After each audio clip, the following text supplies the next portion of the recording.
Hello everyone, welcome back to Easy Tricks app channel. Today I'll show you how to delete reposted videos on TikTok.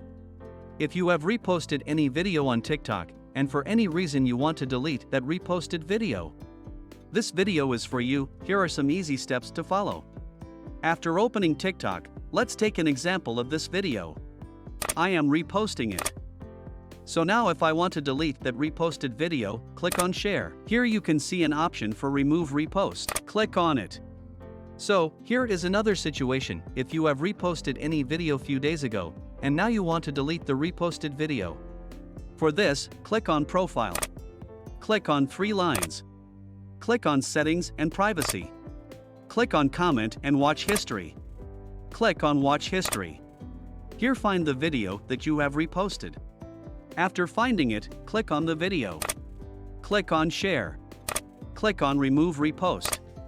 Congratulations, you have now deleted the reposted video. So these were some simple steps to follow. I hope this video was useful for you. If you like videos, please share with others and don't forget to like and subscribe.